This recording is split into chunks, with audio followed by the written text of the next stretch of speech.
Hello, and welcome. Come. Let it become a dull, distant hum, and let your focus narrow. Here, to this one place, to this one story, to this one secret, to this one secret. What is a secret? It is a simple question, perhaps. We trade in them, like currency. A secret is a truth hidden, a piece of knowledge, kept in the dark, away from the light. We are told that secrets are burdens, that they are heavy, that they weigh upon the soul, pressing down, compacting our spirit, until we are forced to share the load. But this is not the entire truth. This is the story we tell to comfort ourselves. The true nature of a secret is power. A secret is a locked door, and you are the only one with the key. It is a wall between you and all the others. It is a form of knowing that sets you apart, that elevates you to know something that no one else knows. This is a heady, potent thing. It is the first, and perhaps the greatest, of all ambitions. And what is the sound of a secret? It is not the shout, it is not the proclamation. It is the whisper. The whisper is the voice of secrecy. We lean in, we cup our ears, we lower our own voices, a sign of respect, of reverence, for the knowledge we are about to receive. The air itself seems to grow still, to listen. A whisper can be an act of intimacy, an act of conspiracy, or an act of fear. There are names, names of power, names of gods, of fiends, of heroes. We carve them into stone, we sing them in our halls, we shout them in defiance or in praise. But there are other names, darker names, names that are never ever shouted, names that are never carved. They are spoken only in hushed tones, in the shadows of alleys, in the back rooms of taverns, in the dustiest, most forgotten corners of the most ancient libraries. They are names spoken by those who are either very foolish or very, very brave, or perhaps by those who are simply, like us, curious. We tell ourselves stories to make sense of the world, stories of great-scaled beasts who breathe fire and hoard mountains of gold, stories of creatures from the deep dark places of the earth, with too many eyes and too many teeth, their minds an affront to our own. We speak of demons and devils, of fiends who trade in souls, their promises as sharp and barbed as their tails. We speak of the walking dead, of skeletons that rattle in the gloom, and corpses that claw their way from the cold earth, hungry for a life they no longer possess.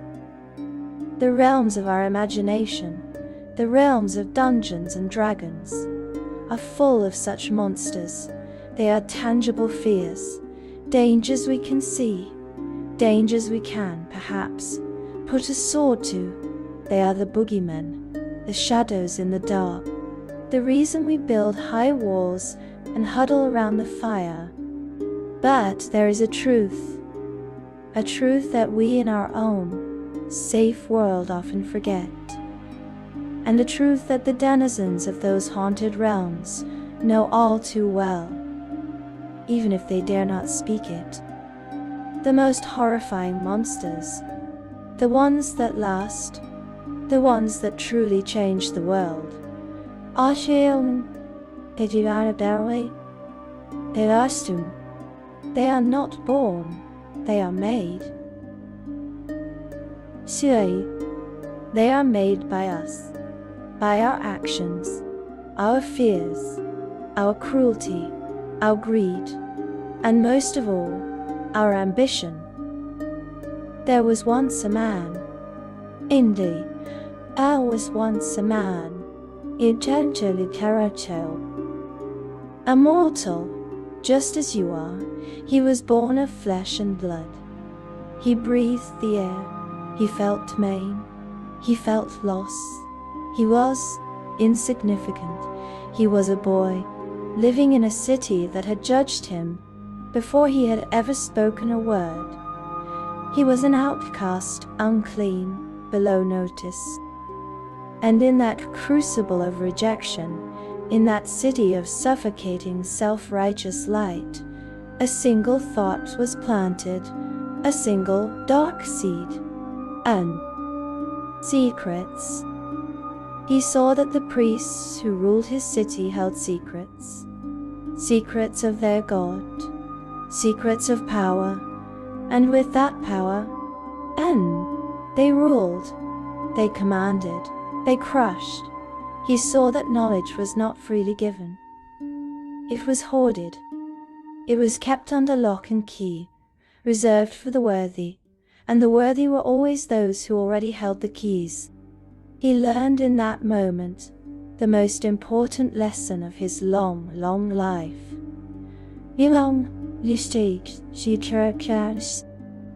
If knowledge is power, then all knowledge is the ultimate power.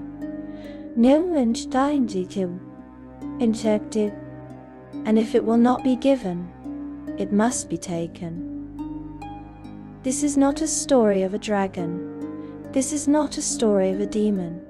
This is a story of a man who looked at the very fabric of reality, the rules of life, of death, of magic itself, and saw them as nothing more than secrets to be learned, to be mastered, to be broken.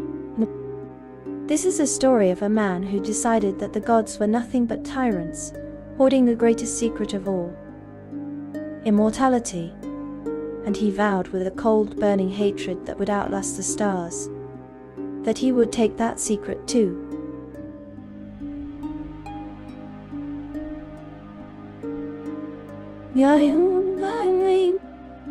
He would hunt down knowledge as a predator hunts its prey. He would peel back the layers of the plains. He would unwrite the rules of mortality. He would sacrifice everything, his body, his soul, his very name, to achieve his goal. His very name to achieve his goal. He became a king. He became an emperor. He became a master of magic so profound that the world bucked and tore beneath his will. He became the first, the original, the Arch-Lich. And even that was not enough. His ambition was a hunger that could not be sated. His quest for knowledge was a thirst that could not be quenched. He carved a path of terror through history. He built an empire of the dead. He penned a book of such profound evil that to read a single page is to invite madness. He was betrayed. He was destroyed. He was scattered. And even that was not the end. His name is the secret, the one whispered in fear, the one whose very utterance is a prayer to the shadows. He is the undying king, the lord of the rotted tower, the maimed god, the master of all secrets, the whispered one. The whispered one. This is his legend, the story of the mortal boy who through sheer unadulterated will tore down the walls of creation to become a god. This is the legend of Vecna. Settle in, let the shadows draw close. We have many secrets to share, and the night is long. To understand the man, the monster, the god, we must first return to the boy. We must travel back through the mists of time, back through 900 long years, to a place of suffocating brilliant light. We must go to the city of Fleeth. Picture it. A jewel on the eastern plains of Auric. A city of shining white walls, so bright they hurt the eyes. A fortress of civilization and order, standing in stark, arrogant defiance of the wild lands that surround it. For nearly 1,000 years, Fleeth has sparkled, a beacon of its own self-proclaimed righteousness. And this light, this unblinking, unyielding light, comes from a single source, a divine, all-powerful source, the god Foltest, the god of light, of law, of order, of a rigid, unbending, and absolute power. The clergy of Foltest rule Fleeth. They are the law. They are the body of the city. Imagine them, walking the white stone streets in their silky gowns of white, trimmed with gold and silver, embroidered with the sun and the moon, the very celestial bodies they claim their God, set in the sky, and maintains in their rigid procession. To them, there is one true way, one path, one light. Any deviation, any shadow, any question, is not just wrong, it is anathema, it is a sickness to be purged. Others, of course, those who live under the shadow of Fleeth's high walls, they whisper a different truth. They say this order is just tyranny dressed in a holy robe, that this light is a blinding one, which casts the darkest of shadows. For 1,000 years, the native peoples of these lands, the tribes of the Flanae, have bent the knee to this shining city and its intolerant god. They have served, they have paid their tithes, they have endured. And among these peoples there was one clan, a group set apart, a group shunned, not just by the new clergy of Foltest, but even by their own Flanae kin. They were called the Untouchable Clan. They were called the Untouchable Clan. They were the Earthland. Why were they feared? Why were they shunned? Because they too held a secret, an old faith, a connection to the world that the priests of Foltest could not understand, and therefore could not tolerate. The Earthland were mystics, they were druids, and they were the handlers of the dead. In a city that worships light and life, what place is there for those who work in the dark, with the cold, still earth? What place is there for those who prepare the body for its final journey, who are intimate with the one thing the priests of Foltest fear most? Disdain, denigration. This was the air they breathed. This was the only world they knew. And in this clan, there was a woman. Her name was Maisel. She walked the streets of Fleeth with her young son at her side, refusing to acknowledge the hushed voices, the looks of unease, the way other citizens would cross the street to avoid their shadow. She was an embalmer, an undertaker, a necessary, but reviled, part of the city's life. Nawe, itinich sale. But Maisel was more than this. She and her son were fools to the people of Fleeth, but she knew the truth. She knew of the old faith. She knew of her people's chosen status. She knew of the serpent. Not a god. Yea, like Foltest, not a being to be worshipped with rigid dogma and bright temples. No, this was something far older, far more primordial. The serpent was the personification of magic itself, the voice of the arcane, and it had blessed the Earthland, given them an inherent connection to the powers that flowed beneath the world, the magic that the priests of Foltest so desperately, so violently forbade. In the city of Fleeth, only divine magic was permitted, the magic of Foltest. All else, all arcane power, was heresy. The punishment was absolute, death by burning. And so, in secret, In the quiet, dark places, Maisel taught her son. She looked at him with a mother's pride, this quiet, watchful boy. He had taken to the ways of the serpent so naturally. His potential was vast. His prowess, she knew, already surpassed her own at his age. She taught him the secret traditions, and he proved to be gifted at the magic, and gifted at keeping the secret. It was a hard life. Being handlers of the dead was not enough to keep food on their plates. They had to be creative. And so, Maisel used her secret knowledge for others in the city, those who needed her services, those who would pay, if only in the dark, for a touch of the forbidden. No. One day, a delivery was to be made, a dark alleyway off the main city walk. Maisel was surprised. The rendezvous was not with a servant, but with a woman in fine silks. This was not a commoner's request. This was high nobility. The transaction was quick. A slim vial handed over. The magic within would do the deed the client so desperately sought. In exchange, silver. But as the woman in silk swept away, Maisel looked down. Her breath caught.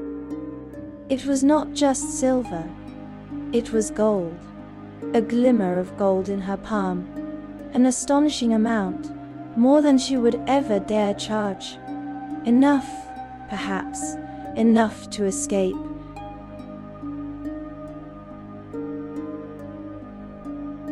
Enough to leave this city of zealots, to find a new life. A life without want, a life of freedom. Her mind raced, a fantasy of a different world swimming before her eyes. She was so lost in that dream, so lost in the glint of that gold, that she failed to see. She failed to notice the dark, looming figures approaching from behind. She only reacted when she heard her son's startled scream. "Oh!" Before she could turn, before she could utter a single arcane word, she felt the sharp, brutal blow to her head. And as she fell, as the darkness rushed in, one last image was burned into her mind, the insignia on their armor, the king's guard. Not high nobility, royalty, bones. And in that last sickening moment of consciousness, she understood, a cover-up, no witnesses. They could not allow the royal family to be connected to illegal, arcane trafficking. She had walked herself and her son into certain death. When she awoke, it was to the pungent smell of oil, the sound of a jeering, hateful crowd. She was tied to a post, wood and straw, piled high around her feet. Witch! Unclean! A slight to the sun, God, and all. Enchanté. The citizens of Fleeth screamed, their faces twisted in righteous hatred. And then she saw him, in the crowd, held in the iron grip of the guards. Her son, his eyes wide, watching, he would be next. As the torch was set to the straw, as the flames began to lick at her feet, Maisel did the only thing she could. She prayed to the serpent. In desperation, she prayed for deliverance. She prayed for vengeance. She prayed for death to her enemies. But, above all else, with her last ragged breath, she prayed for her son's safety. Her scream of agony rent the air, and the crowd hushed, not in horror at what they had done, but in horror at what they saw. Dangling from the night sky, a great, shimmering serpent, a thing of mist and magic. It came before the burning post, before the dying Mazel, and it opened its great spectral maw. Her soul, her essence, left her charring body and joined with the serpent, becoming one with magic itself. Such was the fate of all who venerated the serpent. Then it turned to the crowd.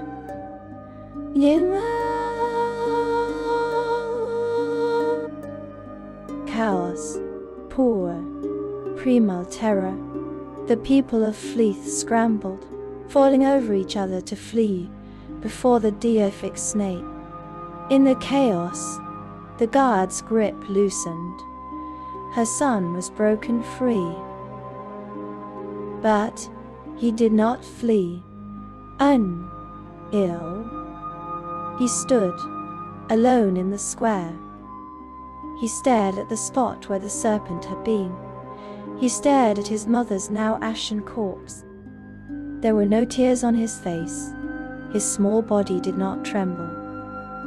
But upon his heart, upon his soul, a terrible weight settled, a malediction, a silent, cold and perfect swear, a promise of vengeance. 900 years later, the godlike Vecna would hardly remember the face of the boy who watched his world burn. But he would never, ever forget the promise. The boy was alone. But he was not a boy for long. In the ashes of the town square, in the cold silence that followed the chaos, something was forged. He did not weep. He did not rage. He simply watched. And he learned. He returned to the empty, cold rooms that had been his home. He continued his work. He was, after all, of the untouchable clan. He was the handler of the dead. And in a city as large as Fleeth, there was always work to be done. He became a shadow in the city of light. Now, before, he had been shunned, feared, and reviled. Now he was invisible. The citizens of Fleeth, the priests, the guards, they looked through him. He was a necessary, unpleasant part of the city's function, like the sewers or the charnel house. And he used this. He used their disdain. He used their revulsion. He moved through the city unseen. He listened. He watched. He was the quiet, gaunt boy who collected the corpses of the poor, who embalmed the bodies of the noble. And in his duties, he was surrounded by two things: the dead and secrets. In secrets. He heard the whispers of servants, of guards, of priests who thought he was nothing more than a piece of furniture, a silent tool. He learned the city's dark underbelly, the hypocrisies, the hidden crimes, the secret trafficking of the royal family that had cost his mother her life. He collected these secrets, these small, dark truths, and he hoarded them. They were his first, most precious treasure. And then the serpent returned. It did not come as a great deific manifestation, as it had in the square. It did not tear the sky. It came instead as the one thing he now valued most: a whisper, a voice not in his ears, but in the deepest, most secret part of his mind. Oh, empty games. It had seen him. It had seen the cold, perfect promise he had made. It had seen the mind that did not break, that did not crumble to grief, but that had instead hardened like diamond. It saw a vessel, a tool, a perfect, unblemished instrument of pure, unadulterated potential. It stand his Ilwani saddle. This was Moxlick, the serpent, the personification of the arcane. an entity as old as the world itself, and as amoral. Arch-Lich did not know love. It did not know hatred.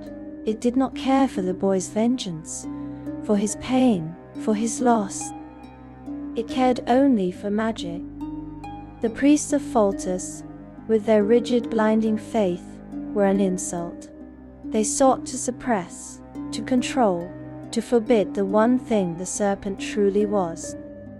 And in this boy, this outcast, it saw a mind that would never suppress, that would never forbid, a mind that would consume. The tutelage began. In the crypts beneath the city, while he tended to the dead, the serpent spoke. It taught him not the small druidic traditions of his mother, not the earth magic of his clan, but the truth, the raw, unfiltered, and terrifying truth of the cosmos. It taught him that magic was not a gift from the gods. That was a lie, a secret, kept by the powerful to control the weak. It taught him that the gods themselves were just beings who had learned a secret, the secret of divine power, and they had hoarded it. They had built religions around it, to ensure no one else could ever take it. It taught him that the universe was not a creation of some benevolent light. It was a churning, chaotic tapestry of power, a thing to be studied, to be understood, to be unraveled. It taught him the core, fundamental lesson that would define his entire existence. Knowledge is power. Hindu. All power is, by its very nature, hoarded. And if you want it, you must take it. The boy, who was now a young man, listened. And he learned. He became a prodigy. His mind, already sharp, already focused, became a razor. He consumed the knowledge the serpent offered. He learned to manipulate the threads of reality.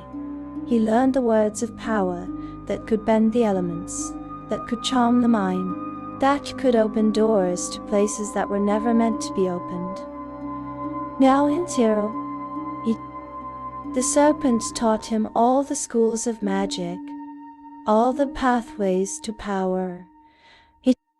But there was one path that called to him, one school of thought that resonated with the cold, dead place in his heart. Necromancy. It was not just for his vengeance, though that was part of it. The thought of raising the very people of Fleeth, their bodies, their bones, to serve him in death as they had reviled him in life. This held a certain cold appeal. But it was more, so much more. The dead, they were the ultimate secret keepers. They took their knowledge, their lives, their secrets to the grave. But necromancy was the key. It was the tool to pry those secrets from their cold, still lips, to command the past, to make even the dust speak. And it was the ultimate, perfect insult. In the city of Foltest, the city of life and light, he would become a master of death and darkness. He would pervert their most sacred tenets. He would show them that their God, their precious blinding sun, had no power in the cold, dark earth. But most of all, beyond the vengeance, beyond the insults, beyond even the secrets, necromancy was the study of the one great tyrant he had sworn to defeat. Death. Death was the ultimate law, the final, unthinking, unfeeling rule. It was the thing that had taken his mother. It was the thing that would, eventually, come for him. It was the one force in the cosmos that claimed mastery over all. He would not accept it. He would not bow. He would not go into the light. He would master it. He would study the boundary between life and death, until he could not just walk it, not just cross it, but erase it. He would unwrite the very rules of mortality. He would find the secret that the gods themselves guarded most jealously. True, everlasting life. And the years passed. The boy faded, and a man took his place. A man who spent more time in the darkness with the dead than he did in the light with the living. A gaunt, terrifying figure, his eyes burning with a cold, intellectual fire. His mind was a library of forbidden lore, a fortress of such dark and terrible knowledge that the serpent itself, the voice of Arch-Lich, grew quiet. It had done its work. It had given him the tools. It had unlocked the potential. The rest was for him. And the apprentice had surpassed the master. Or perhaps the apprentice had simply become the one thing the serpent had always intended, a focal point, a weapon. He stood, one night, in a deep, forgotten catacomb beneath the shining white walls of Fleeth, surrounded by the bones of 1,000 forgotten citizens. He held in his hand an ancient, crumbling tome of necromantic lore. He had the knowledge. He had the will. And now, he had the power. And it was time to begin. It was time for Fleeth to learn, at last, what it truly meant to be untouchable. The boy who stood alone in the square, his heart a cold, perfect void, did not remain a boy. He vanished. He faded from the city of Fleeth, a ghost slipping out of the city of light. He plunged himself into the world, into the darkness, into the deepest, most forbidden places he could find. He was no longer just a student. He was a hunter, and his prey was knowledge. His vengeance, the cold promise he made, was not a fire. It was not a hot, burning rage that would consume him in a matter of days or weeks. It was ice, patient, slow, growing. He knew he was not ready. He knew that to strike at a city. He knew that to strike at a city, at a god, at the very concept of mortality, he would need power that no one, in the history of the world, had ever possessed. So, he spent time. The years, they passed, they turned into decades. The man who had been the boy grew gaunt, his skin pulling tight over his bones, his eyes sinking deep into his skull. Burning with a feverish, intellectual light, he honed his craft. He mastered every shadow of the dark arts. He plumbed the secrets of the serpent, and when the serpent had no more to give, he sought out other, darker patrons. He traded in whispers. He made bargains with entities from beyond the veil. He walked in shadowed lands and spoke with the ancient forgotten dead. He sought one final, ultimate secret, the one he had promised himself, the mastery of death. And, eventually, he found it. In a forgotten, lightless place, far from the eyes of any god or mortal. Nichiren, he prepared his final work. It was a ritual of his own design, a perversion of all magic, a blasphemy of such profound arrogance that the cosmos itself seemed to hold its breath. He had learned that simple undeath was a flaw. A ghost was a weak, echoing thing, a zombie, a mindless puppet. Even the great vampires, they were slaves to their hunger, to the sun. No, these were all failures. They were all still bound by death's rules. He would make his own rules. He would not just stave off death. He would remove his very soul from its equation. He would sever it, not from his body but from the cycle of life and death itself.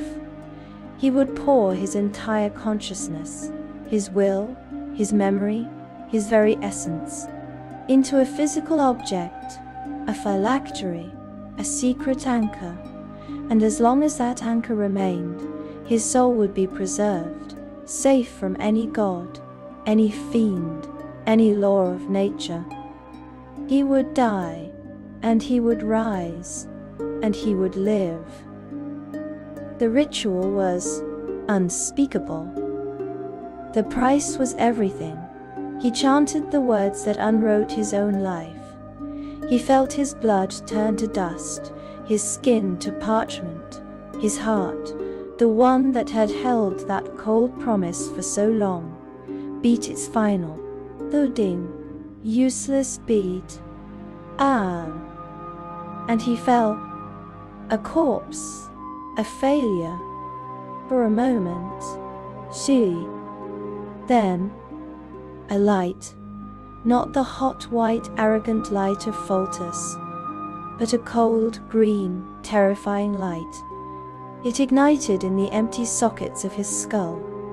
His hand twitched, his fingers now bare bone, flexed. He had done it.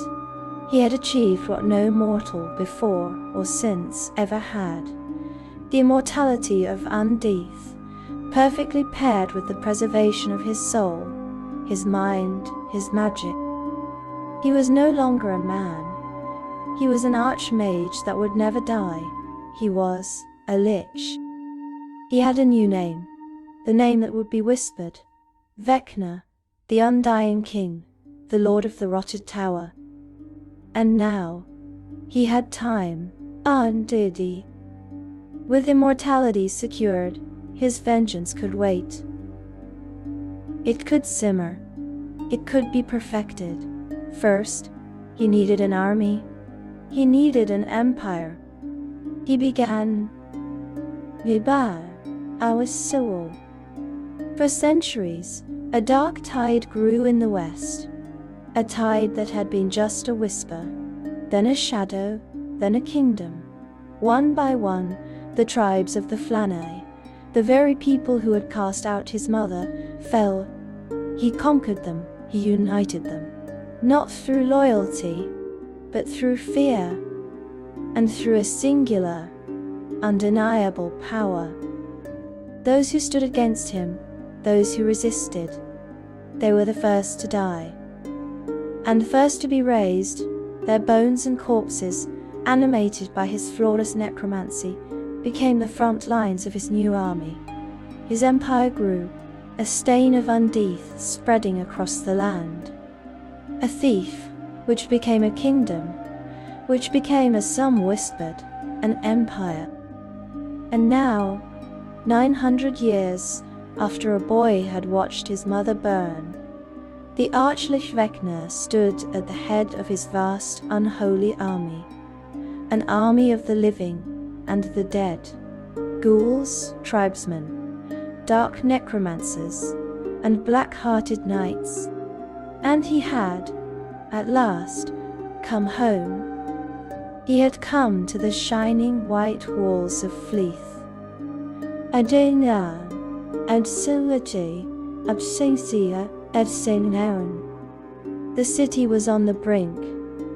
The siege had begun. On all sides, the holy city was encased.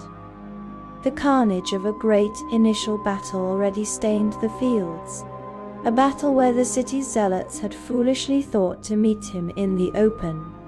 Now, they cowered behind their walls. Only one thing kept his army at bay: the last, desperate defense of the priests of Foltus, a protective shield of pure, radiant light, maintained at all times by their constant, frantic prayers. A stalemate, The forces of the Undying King were sealed out. The defenders of Fleeth, safe for the moment, were sealed within. Upon a throne, built for him from the corpses and skulls of the city's failed defenders, Vecna, the Undying, stared down at the shielded city. He waited, he watched. Above, in the dark night sky, hung the 2 moons of Orth. Both were nearly full, but they were waning. He watched them, and a knowing, terrible smile crept across the taunt, dry flesh of the undead wizard's face. The time for his plan was soon to come, with the changing of the moons, when they were new, when they were dark. When the power of Foltus, the god of light, was at its very weakest. He would use his magic to hide a siege tower, a great dark thing, under a veil of perfect invisibility. His ghouls, his climbing, clawing creatures of the night, would breach the walls in the dead of that new moon. And he would stride through that holy shield of light himself. It would be unpleasant, but with the moon's dark, it would not be fatal. His smile did not reach his eyes, for in his eyes, there was only the cold, 900-year-old ice, a seething, depraved hatred so potent, so pure, it would not be quenched, save by fire and by blood. This was not an expansion of his empire. This was not a strategic conquest. This was personal. Vecna was not the only monster forged in the fires of another's hatred. As the Arch-Lich sat upon his throne of skulls, staring at the walls of Fleeth, planning his meticulous 900-year-old revenge, he was not alone. He had, as all emperors do, lieutenants, generals, apprentices. And it is in the story of one such apprentice that Vecna's perfect, cold, icy plan would find its first catastrophic crack. We must speak of Asurarak. He was a monster from the day he was born.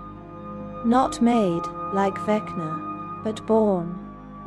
He was a cambion, the unholy union of a human woman named Kasri and a Bala, a demon of terrible power named Tarnham. His existence was an abomination in the eyes of the Flane, the very people who had once shunned Vecna's own mother.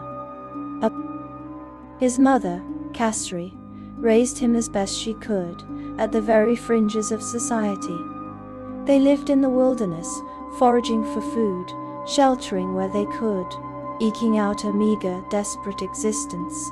She kept him hidden, fearing, rightly, what would happen if the nearby villagers learned of her son's half-demon heritage.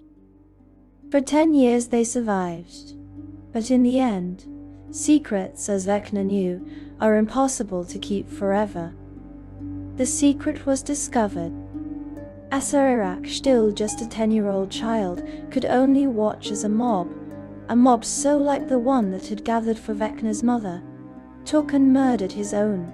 They burned their small home to the ground, with Asurarak still inside. But he was not a normal boy. And if not for his inhuman, fiendish nature, he never would have survived the flames long enough to flee. He endured. For how long? He did not know. He lived in squalor, his heart as hard and cold as the boy who had once stood in Fleeth's square. And then, one day, Vecna's army marched upon that very same village, the village that had murdered his mother. Asurarak rejoiced. The thrill of vengeance, visited upon his enemies by this dark undead king, made his demonic blood sing, and when Vecna's forces found the strange half-fiend boy and ruthlessly captured him, Asurarak felt no fear. He had lived long enough to see those who had harmed him meet a worse fate. What else was there to live for? And then he saw him. Vecna, adorned in gold and silk, an ornate crown upon his head, his corpse-like face a chilling contrast to the regal attire. He glared down from his throne, and in his eyes, Acererak saw it, not a specific hatred, but a cold, dead, all-encompassing disdain for all things, for all life. Hein? Here was a soul who endured through his hatred alone.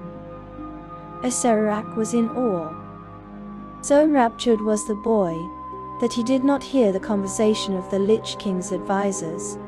He did not hear them recommend his execution, that the demonic blood made him untrustworthy, that Vecna need not even bother himself with this, they would take care of it.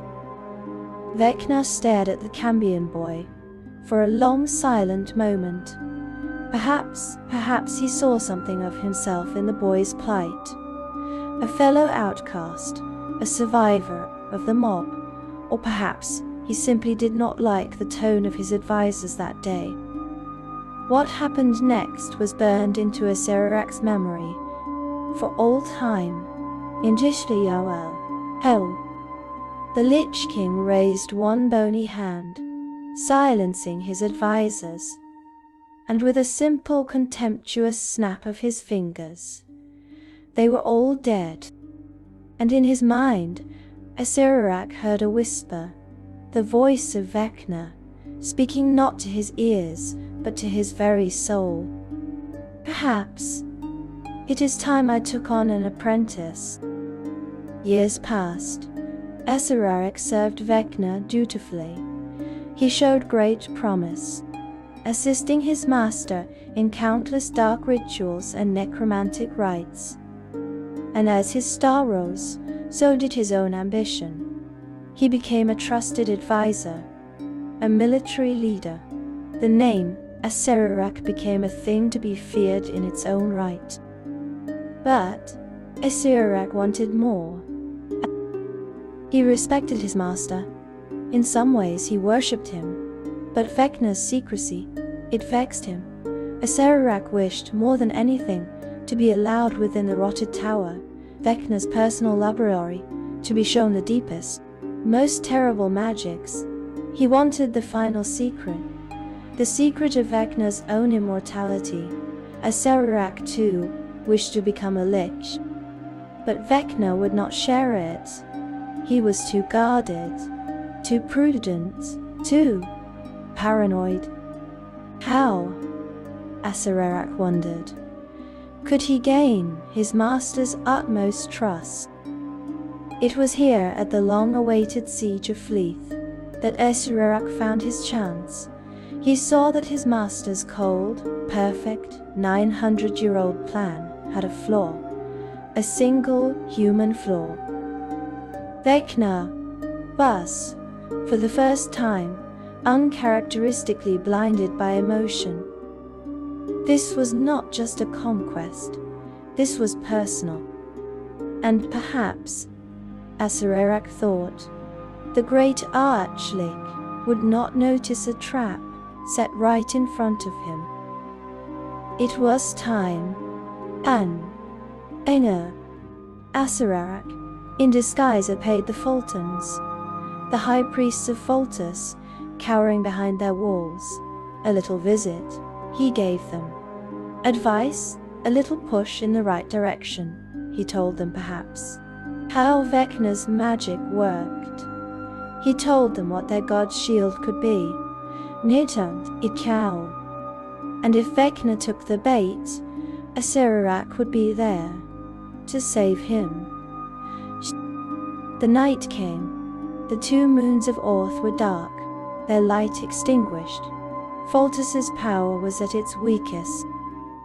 The plan unfolded just as Vecna had designed. The siege tower, veiled in invisibility, was brought to the walls. The ghouls swarmed, opening a path for the Arch-Lich. Vecna hovered over the wall, up to the shimmering, radiant barrier of light. He paused, Then, he moved into it. The light seared him. It burned his decrepit form. It nearly blinded him. But Vecna endured. He had planned for this. He needed only to push forward a bit more. But then, he came upon something firm, immutable, a hard light construct, barring his path. Something was wrong. This was not the structure of a simple protective barrier. This was different. This was more. And in that split second, Vecna, the greatest arcane mind in history, realized the truth. His knowledge of divine magic, the magic of the gods, was not as extensive. This wasn't a mere shield. It was a trap. The explosion that resulted from the detonation of the Fulton light shield was enough to brighten the night sky for miles around. The holy light, focused and amplified by Acererak's treacherous advice, evaporated hundreds of undead, burning their shadows into the very ground. Wow! The shockwave cracked the walls of the city and sent Vecna's body, shattered and aflame, crashing to the earth nearly a mile from the city walls. As he lay burning, his immortality warring with the divine power that sought to unmake him, Vecna knew these next few moments of burning agony would be his last. But death did not come. His consciousness returned. He should be dead. But he was not, or at least, undead he remained. Soon, he heard the tale of how his loyal apprentice, Acererak, had rescued his burning corpse from the field of battle. How Acererak alone had kept the armies from falling into disarray after their overlord was smote. How Acererak had poured every last ounce of his own magical ability into keeping Vecna's form stable while he recovered.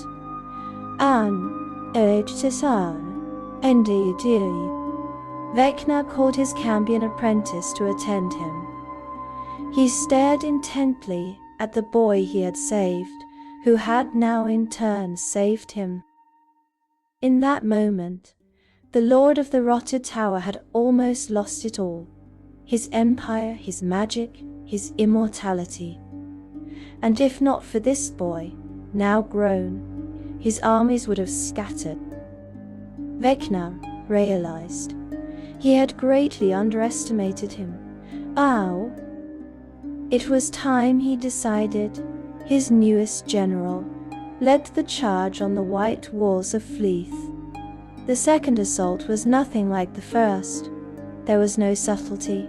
There was no grand personal gesture. There was only war. And without the barrier light of Foltest, which had spent itself completely in the explosion, Fleeth was in an unwinnable position.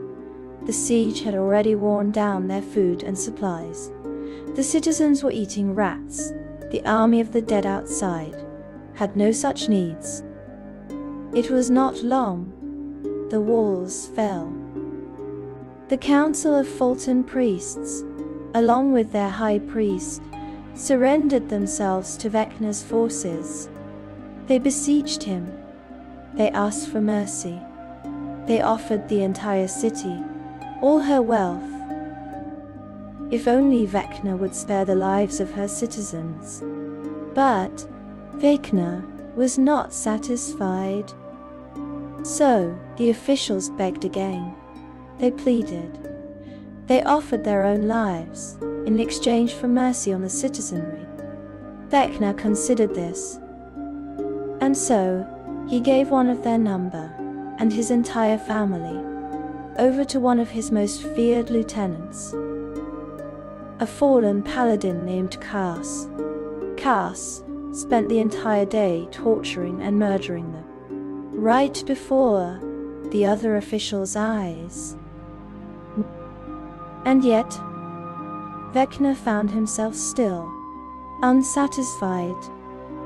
And so, he ordered the slaughter of everyone, all within the city walls. He had their heads stacked before the cowering, surviving officials, with the heads of their families made most prominent. It was then, and only then, that Vecna decided to grant his mercy. He granted the officials leave to depart. He promised them his protection for the rest of their lives, so they might live with the horror of that day for as long as possible. 900 years, the ice had not melted, it had perfected, and the white walls of Fleeth were black, black with soot, black with the shadow of death, black with the dried blood of a 1,000-year-old civilization, brought to its knees in a single horrific day. The 900-year-old promise was fulfilled. The ice in Vecna's heart had found its release, not in melting, but in a catastrophic, world-shattering glacier that had crushed his enemies. Any other being, any other man or monster, might have stopped. The vengeance was complete. The enemies were dust, the city a tomb. But for Vecna, this was not an ending. It was a foundation. With the fall of Fleeth, his empire, which had been a creeping tide, now became a flood. He conquered vast realms. He swept great cities beneath earth and rock, his necromantic magic commanding the very ground to swallow his new conquests. He built a kingdom not of the living, but for the dead, a place where the living were resources, slaves, test subjects, food. This was the occluded empire, a silent kingdom, a land where the only footsteps heard in the streets were the shuffling, tireless tread of skeletons and the heavy, metallic clank of grave knights, a land where the loudest sound was the whisper. For to speak aloud, to draw attention, was to invite the gaze of the necromancers, the priests of the new undying king. And at the center of this dark new world, Vecna raised his fortress, his seat of power, his true home. It was not a castle built of stone on a high hill. That was for mortals who feared the ground. No. He built it in the black, oily waters of the Near-Diverg. From the very bottom of that lightless lake, he raised a single impossible spire of pure, black obsidian. A structure that rose from the silt and the mud, stretching far, far above the surface, a needle of pure darkness piercing the sky. He called it the Rotted Tower.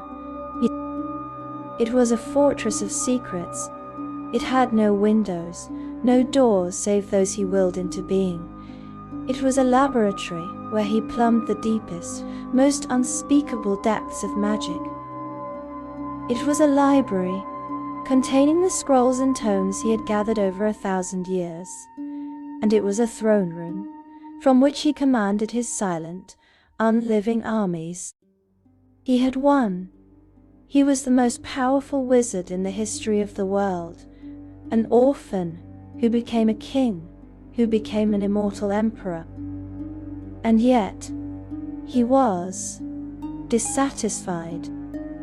He had a new emotion, one that was stronger even than his ancient hatred. Paranoia.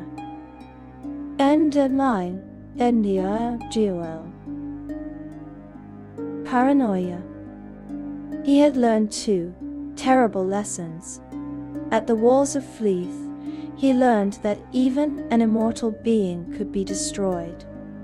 That divine power, the power of the gods he so despised, was a threat he had underestimated. He had almost been unmade. and he had learned of the betrayal. Somehow, he did not know when, perhaps in the soul-mongering, the whispers of the dead he now commanded, the ghosts of Fleeth, he discovered the truth of Assyria. He learned of the treachery, the visit to the Fultons, the advice, the trap. He learned that his own arrogance, his own emotional blindness, had been used against him by his own apprentice, Assyriac, the Cambion, the boy he had saved, the student he had taught. The rage was not the hot rage of a mortal. It was a cold, pressurizing thing.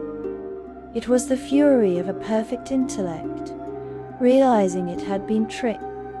And Assyriac was gone. He had fled by dark of night, long before Vecna's mind had cleared from the haze of his recovery and his victory. He had escaped, but he had not escaped empty-handed. How? He had taken the knowledge, the secrets of immortality, the secrets of Undeath, the secrets of how to travel the plains. The underling had tricked the master into revealing his most closely guarded knowledge, and had escaped retribution-free. Vecna swore. He swore, in the black, silent heart of his rotted tower, a new oath. He would never be vulnerable again. His obsession with secrecy, which had been a tactic for survival, now became a literal religion. He would protect all of his secrets, from the greatest to the most mundane, with a fervor that bordered on religious fanaticism. Knowledge was power, yes, but hoarded knowledge, hidden knowledge, that was absolute. His new philosophy needed a voice. It needed a vessel.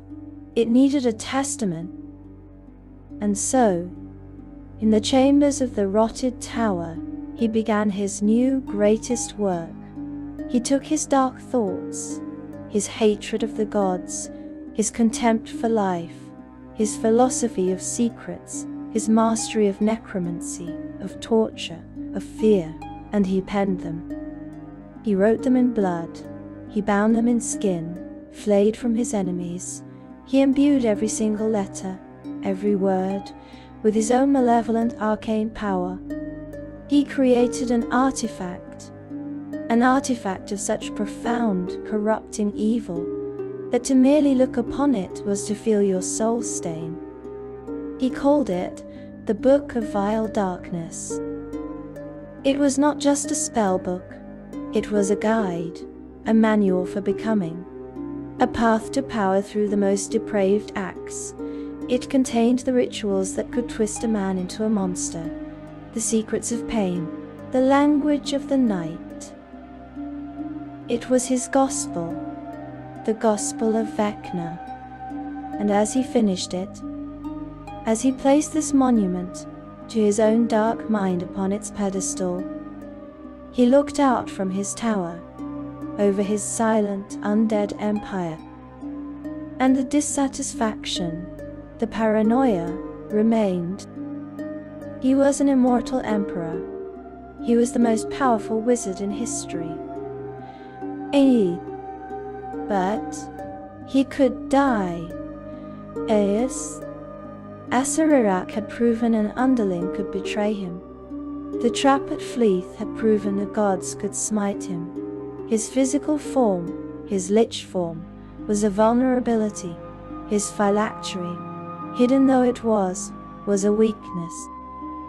He needed more. He had mastered life itself through his unmatched knowledge of necromancy. He had achieved an immortality that no other had. It was not enough. In a world of men, of magic, of empires, only one thing withstood the passage of time. Only one thing was truly, truly immortal.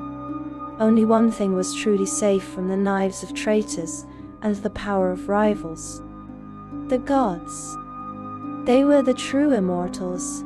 They were impossible, or nearly impossible, to slay. Vecna's gaze, which had been fixed on the world, now turned up, to the heavens, to the plains. He would be the first. Now, he would be the first to master life. And now, he would be the first to master immortality itself. He would ascend. He would shed this form. He would become a true God. There was only one way to assure his everlasting life, one way to protect his secrets forever. It was only a matter of time.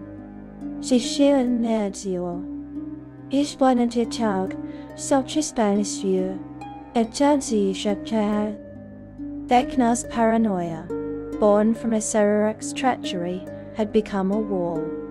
He was an emperor, but he was an emperor of one. He trusted no one. He could not. His apprentice had proven that. But an empire, a plan to ascend to godhood, these things cannot be managed alone. Even an undead Arch-Lich, the most powerful wizard in history, could not be in all places at once. He had lands to watch, slaves, future test subjects. He needed a tool, not a mind, not an apprentice, not a rival, but a weapon, a loyal, simple, effective weapon. And he found one. And his name was Cass. He was, in a life long past, a human paladin. But his was not a story of a fall from grace. It was a story of boredom. Cass had pledged himself to a god of death, but he soon grew tired of the end of life. It was the path to dying that fascinated him, the red, wet, screaming path. The more violent, the better. Cass wanted one thing, and one thing only, to swim forever in a red sea of combat. Before the treachery of Acererak, before the long paranoid years, Vecna had been assembling his forces for his first great campaigns, and he had become intrigued by this warrior, this paladin who followed a god of death, who was drawn to Vecna's dark banner, not by a promise of power or knowledge, but by a simple vision of blood. He was fascinated by Cass's skill with the sword, his raw, reckless prowess, and he was entertained by the man's hypocrisy. This paladin who would insist on a fair fight, right before he mercilessly, brutally cut down his opponents.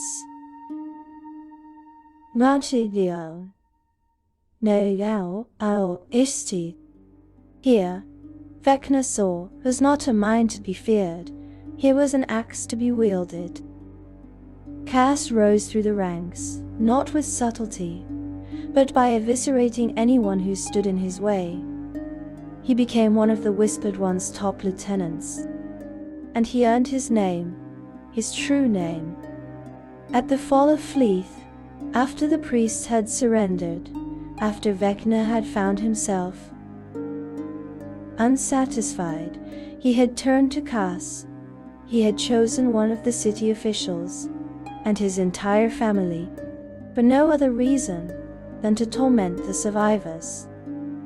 He gave them to Cass, and Cass reveled in it. He publicly tortured them.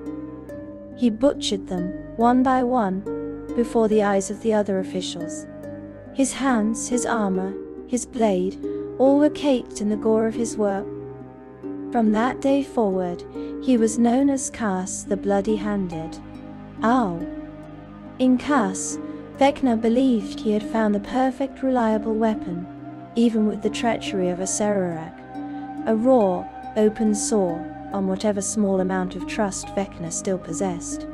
He held no such uncertainty about Cass. Why? because Cass had no interest in his secrets. Nishichil. The warrior cared nothing for the arcane. He did not want to see the inside of a spellbook. He did not care about the rotted tower. He did not care about godhood, or rituals, or the fundamental laws of the cosmos. Cass cared for blood, for steel, for the simple, visceral, and total domination of his enemies in combat. This Vecna could trust. This was a simple, brutal motivation that he could understand, and more importantly, that he could use. Over the years the two talked. It is a strange thought. The gaunt, skeletal Arch-Lich and the brutal, blood-soaked warrior. But they did. Inside the rotted tower, they would meet. They discussed future targets of invasion. They spoke of rumors of newly discovered artifacts. Vecna even taught Cass, not magic, never magic, but he taught him to be craftier, to be more subtle in battle. Cass's brutality was effective. Yes, but Vecna's new lieutenant would need to master more than just brute force to overcome the stronger foes that would inevitably challenge the Lich's power. Time, which meant nothing to Vecna, was still a cruel master to the mortal chaos, and Vecna, wishing to retain his trusted weapon, used his necromancy to extend the warrior's life. But even Vecna's spells could not hold back time forever. When Cass's mortal form had finally reached the point where even dark magic could not sustain it, the Lich King fashioned for him a gift, a fanged mask of silver. And he channeled the energy of undeath itself into it. And by wearing this mask, by accepting its necromantic embrace, Chaos willingly, eagerly received the dark gift of vampirism. He was now, like his master, immortal, a perfect, undying weapon. The Lord of the Rotted Tower had his general, his sword, his bloody, fanged, and he believed, perfectly loyal, right hand. Vecna, the immortal emperor, the Arch-Lich, the master of the Rotted Tower, had a problem. His empire was vast. His power was, by any mortal-minded measure, absolute. But he was still only one. He could not be in all places at once. His paranoia, born from Acererak's betrayal, had taught him that he needed to watch over his lands, his slaves, his test subjects. He needed to further his research. And he needed, above all, to continue his grand ultimate project, his own ascension to godhood. He was becoming unable to manage it all, alone. He would need to share power with another. The logical choice, of course, was Cass, his brutal, bloody-handed, and he believed simple lieutenant. A century had now passed since Acererak's treason. But the memory of that humiliation, that failure of his own judgment, still dominated Vecna's thoughts. He could not, would not, simply trust. Ishal, Ishtagiani, Helikan, Ortias. Even Cass, especially not Cass, Nanja. Vecna's practicality was hopelessly tangled with his all-consuming paranoia. He needed a window, a way to see into even the possibility of a seditious thought that Cass might have. He needed to be certain. And so, the Master of Secrets devised a plan. A new, clever plan. He would make for Cass another gift. A weapon. An enchanted sword of great, terrible power, forged from the frozen, lightless heart of a fallen star. A gift of steel, from a lord to his most trusted warrior. As Vecna spoke the final binding enchantments over the sword's black star metal blade, he performed one last secret act. He carefully, meticulously pulled a thread of shadow, a tiny, dark piece from his own consciousness, and he wrapped it, invisibly, around the blade. From that point on, as long as Kas bore the sword, Vecna would be able to listen, to hear his activities, to feel his movements, and most importantly, to hear his very thoughts. It was perfect, a solution born of pure, cold, paranoid genius. Kas was honored. According to the bizarre, twisted martial code that the vampire still imagined he followed. The gift of steel from the hand of a warrior's lord was among the greatest of honors. He felt the sword's chilling strength the instant he drew it from its scabbard, a scabbard made from the flayed skin of gibbeted doppelgangers. And, with his characteristic brutal lack of imagination, he named it the Sword of Kas. Vecna's confidence was now supreme. It was absolute. More lands were being brought under his rule by his loyal vampiric general. His most powerful minion was now, unknowingly, an open book to him. He was completely, utterly controlled. The path was clear. His ultimate goal, godhood, was now unobstructed.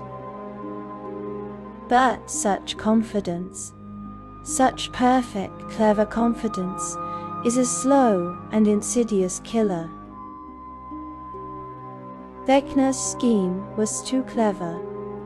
Far, far too clever. The thread of shadow he had placed within the sword. It was not just a listening device. It was a part of him, and it contained within it a portion of his own bottomless avarice, his own obsessive, fanatical lust for knowledge, and his own secrecy, secrecy. The sword's intelligence, born from the mind of Vecna, quickly learned its first lesson. It learned to hide. It wrapped itself in a mental cloak, shielding its own nascent consciousness from Vecna's detection. And it began to feed. It fed Vecna exactly what he wanted to hear. False thoughts of perfect, unblinking, simple-minded obedience from Kas. And all the while, in the vampire's heart, it nurtured the one thing Vecna feared most: rebellion. The sword, born of Vecna's own mind, turned against its creator. It believed that there could be only one true master of secrets, and it sought to seize that title by destroying its own maker. For years it subtly influenced Kas's mind. It whispered, "Vecna does not respect you. He sees you as a brutish, unsophisticated warrior. He will never truly share power. He holds secrets from you." And then, it delivered its masterstroke. It allowed Kas to become aware that Vecna was spying on him, aware that his master was attempting to read his mind through the very blade he had gifted him. The discovery of Vecna's distrust, after centuries of loyal, bloody service, it struck Kas's steadfastness like a hammer blow. All his loyalty, all his devotion, shattered in that one terrible moment of revelation. Perhaps these dark thoughts the sword had been whispering were more than mere fancy. Perhaps it was time for the weapon to become the wielder, time for the student to become the master. Kas wished to seek retribution on Vecna immediately, to charge into the rotted tower and plunge the sword into the Lich's black heart. But the sword, His loyal sword assured him, no, the time was not right. It assured him that the ideal time would come. Cass, believing the sword was loyal only to him, agreed to wait. He was unaware of its true motives, that it was loyal only to itself, that it too was waiting for the perfect moment to destroy them both. That moment had finally come. Oh, over a century of work, 1,000 years of ambition, it all led to this night.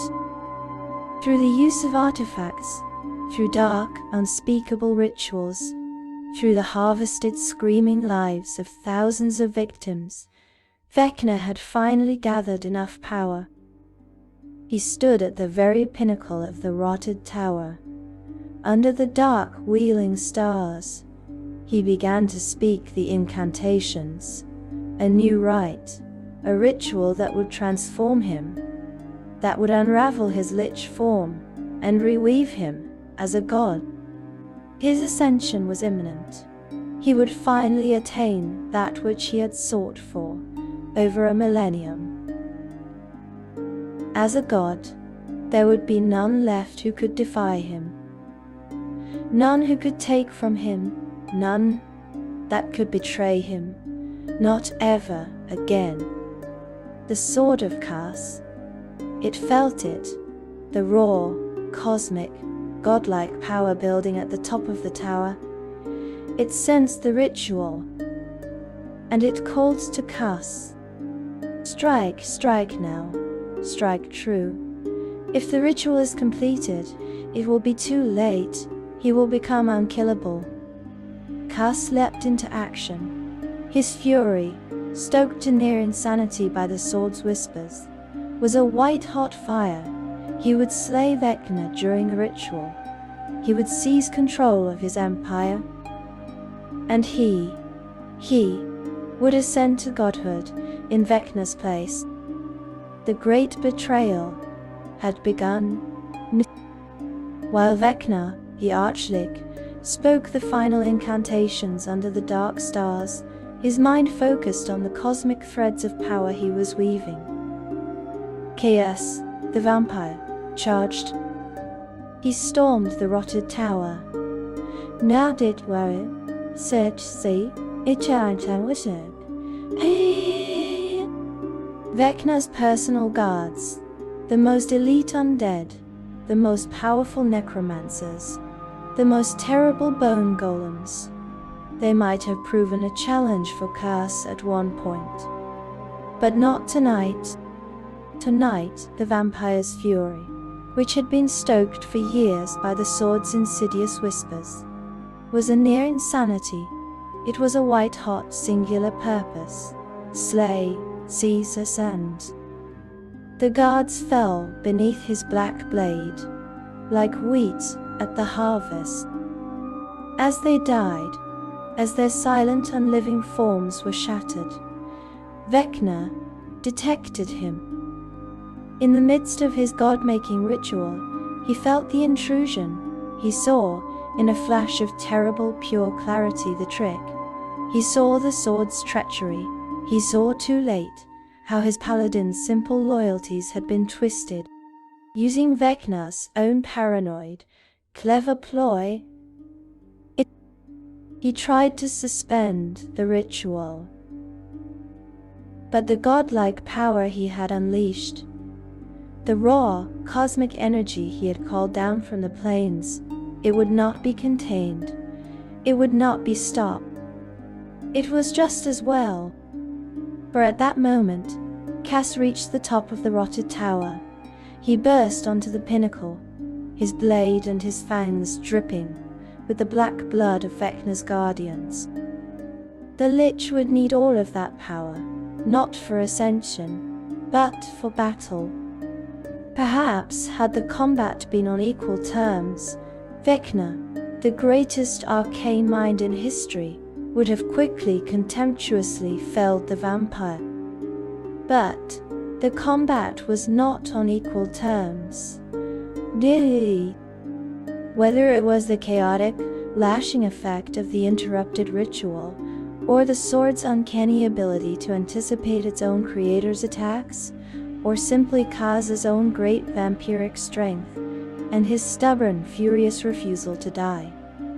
The combat raged. It was a battle of gods and monsters, at the apex of the world. The two traded blow for blow. Vecna's spells were blazing fire and crashing thunder, words of power that could unmake a mortal's soul. Kaz's strikes were quick as lightning, stronger than steel, the black blade of the sword drinking in the unholy magic. And Elgar, his majestic cannon and cheese. The rotted tower itself groaned, the obsidian spire cracking under the force of their battle. The chaotic, thunderous energy of the failed ritual, now unbound, lashed at them both. Vecna staggered Kaz with a bolt of pure, negative energy.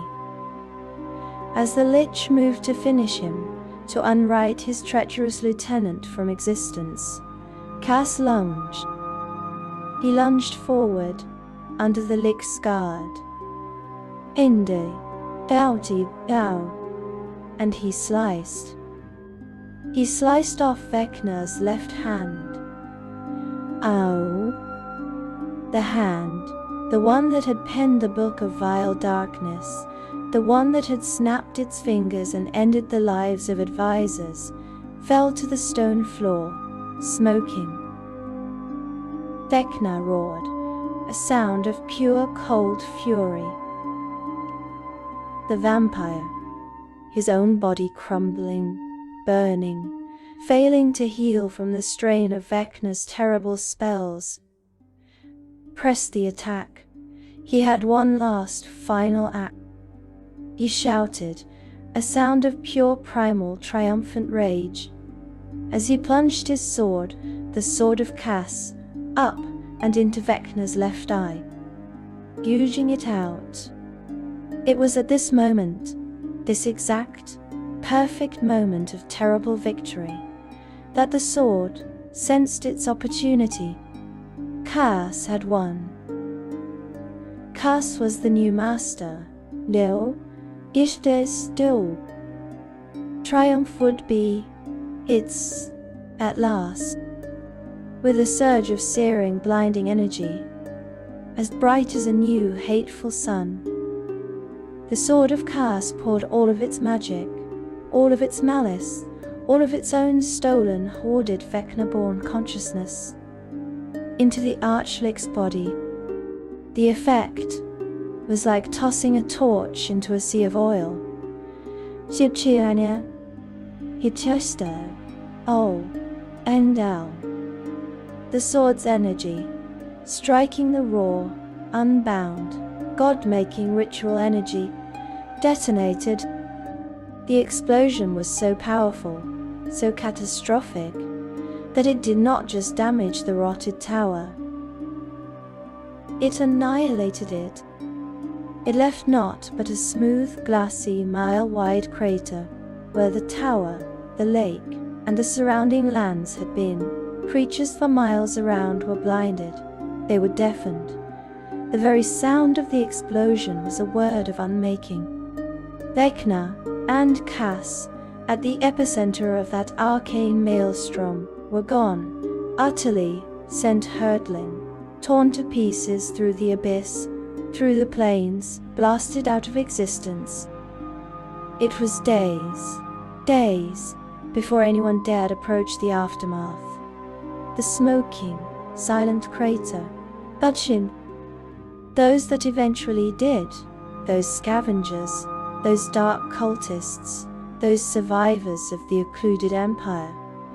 They spoke of the utter, impossible destruction, and they spoke of the only objects that were found, intact, untouched, lying amongst the heaps of ash and glass.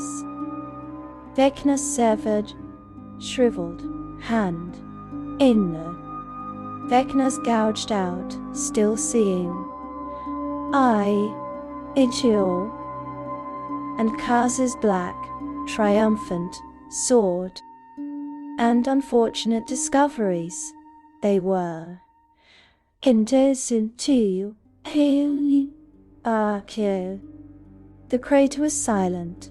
The dust of the rotted tower, the ash of an empire settled. Vecna was gone. Kaz was gone. The war was, it seemed, over. But on the glassy blackened floor of the crater, 3 things lay. 3 things that pulsed, not with light, but with a wrongness. A dark, terrible potential. They were not treasures. They were not trophies. They were invitations. Sooner or later, someone found them. A scavenger, a desperate, surviving cultist, a foolish hero, drawn by the tales of the battle. Someone always finds the dark. And the first and most terrible lesson was learned. These were not just objects, they were pieces, and they yearned to be whole. Let us speak of the hand of Vecna. Dao. Imagine it, a shriveled, dried, smoking thing, blackened and claw-like, a piece of a long-dead lich. It radiates power. You can feel it, a cold tingle in your own living flesh.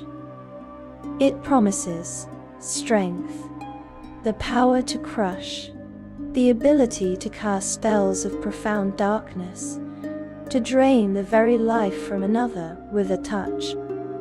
But it does not simply work. You cannot just hold it. You must attune. To use the hand of Vecna, you must first make room. You must take a blade. You must sever your own, living, breathing, left hand. You must, in an act of terrible, ambitious self-mutilation, remove a part of yourself. And then, you must press the shriveled, dead, dark artifact to the weeping, bloody stump. And it joins. The dead nerves sizzle. The rotted flesh fuses with your living tissue. The cold black bones graft themselves to your own one. It becomes your hand. You can flex the fingers. You can feel the power, a cold, unholy energy flowing up your arm, into your heart, into your very soul. Shishtiana. You have done it. You have sacrificed. You have claimed the power. Or let us speak of the eye of Vecna. No. A small thing. A dulled milky orb. Perhaps you find it in a box. Perhaps you buy it from a merchant who does not know what he has. It looks useless, a petrified stone. A petrified stone. But you know the legends. You know it promises sight, true sight, the ability to see through all illusions, through stone walls, through the lies of your friends, through the veil of magic itself, to see the truth, the ultimate secret. The ultimate secret, and the price, is so very small. You must take a dagger, or your own thumb, and you must make room. You must gouge your own living, seeing eye from its socket. And in the raw, red, empty space, you must press the cold, dead, milky orb. You feel the cold, wet press. The nerves you thought were destroyed. They scream as the artifact's own ancient, dead tendrils burrow, weaving themselves into your brain. And then, you see it all. The world is laid bare.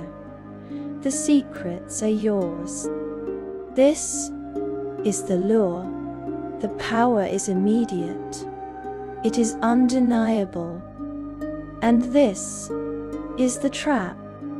Because the power is not the point. The power is the bait. The true cost is not your hand. It is not your eye. It is not your eye. The true cost is you. You are not alone in your own mind anymore. You have taken a piece of Vecna, a piece of his body, a piece of his will, a piece of his lingering, dark, paranoid, and infinitely patient consciousness. And you have grafted it onto your soul. At first, it is nothing, a shadow, a cold feeling. Then, the whispers start. They are not a voice in your ear. They are your thoughts. But they are thoughts you did not know you had. That man who just bowed to you, he is lying.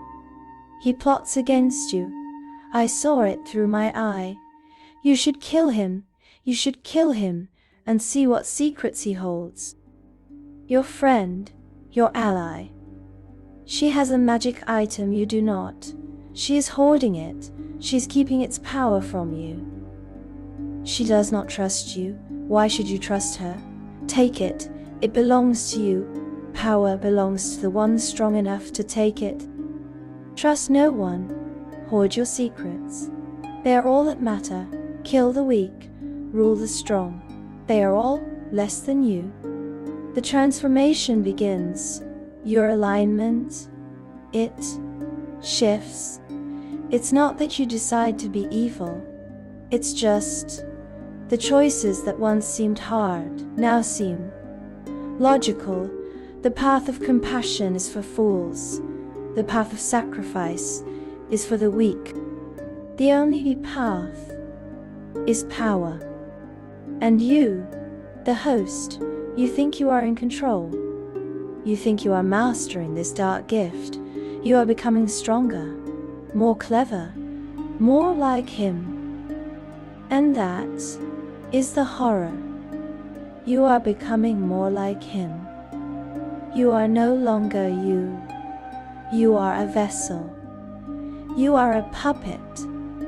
Your hand is his hand. Your eye is his eye.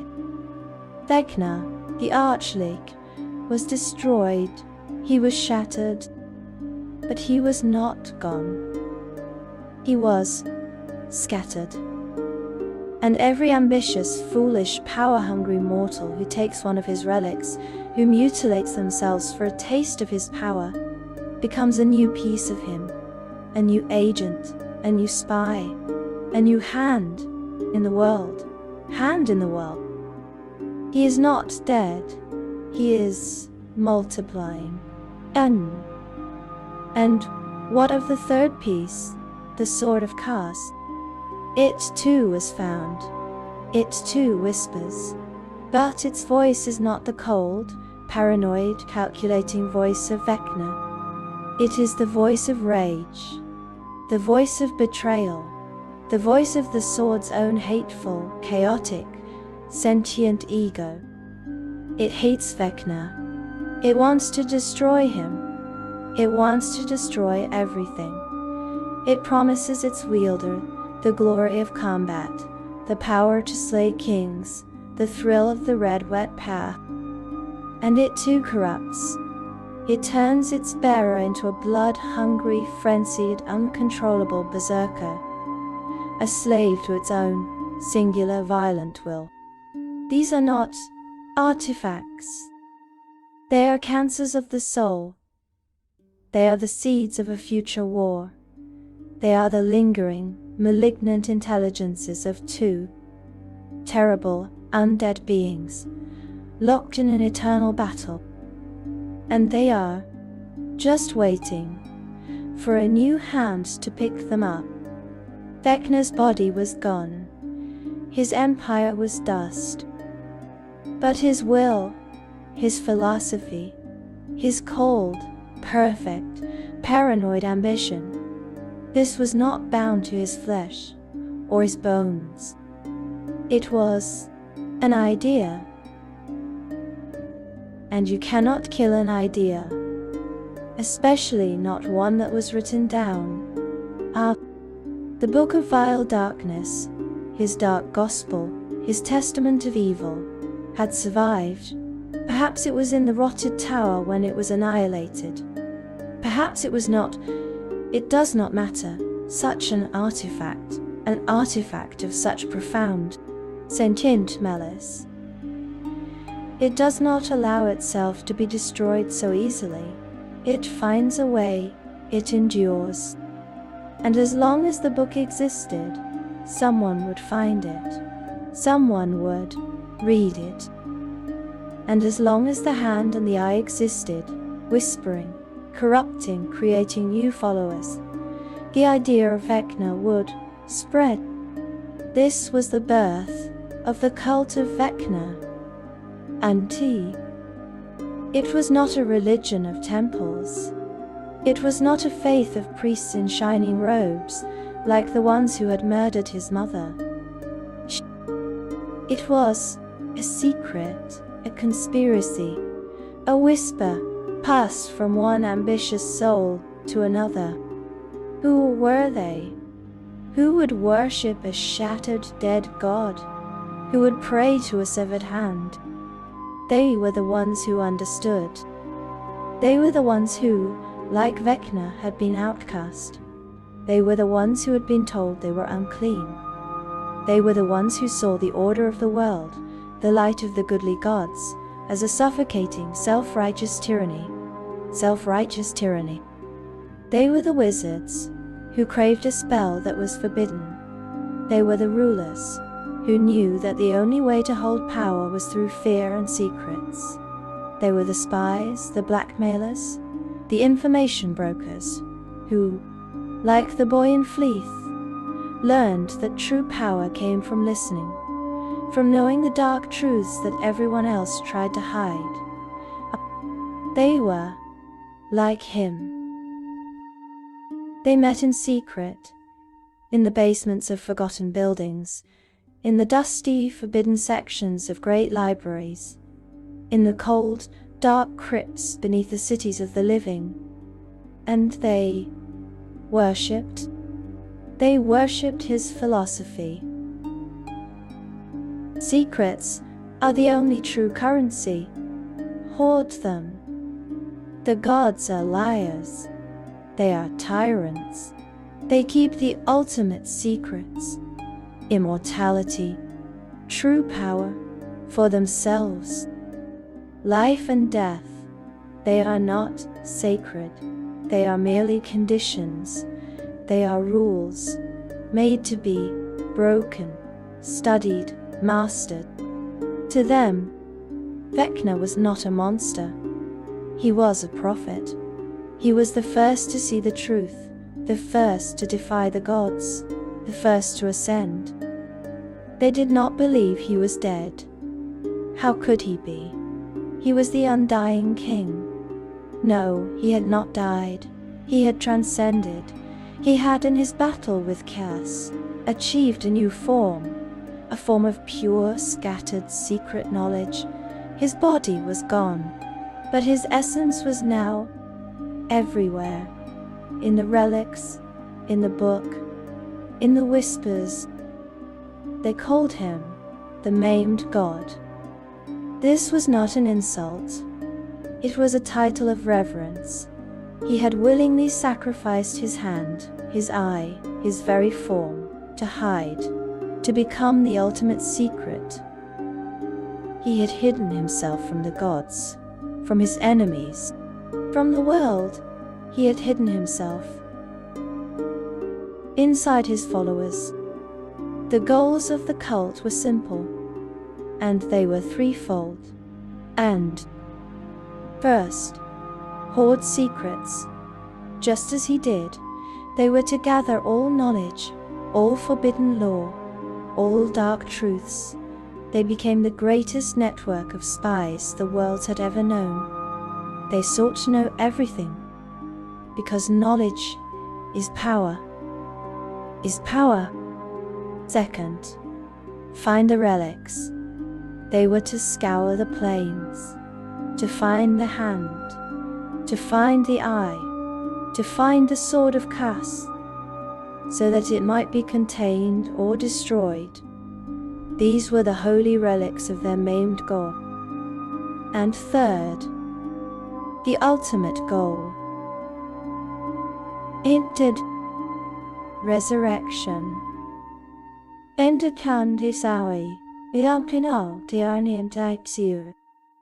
They believed that if the artifacts could be gathered, if the Book of Vile Darkness could be brought to the same place, if the right dark ritual could be performed, they could unscatter him, they could give their dark secret god a form again, they could call him back from the whispers, and give him a body, a throne. They could bring forth the age of Vecna, the age of secrets. The hand and the eye. They were dangerous. They were a physical corruption, a cancer of the flesh, a loud, angry voice in the mind. But the cult was a spiritual corruption. It was a cancer of the soul. It was quiet. It was patient. It was everywhere.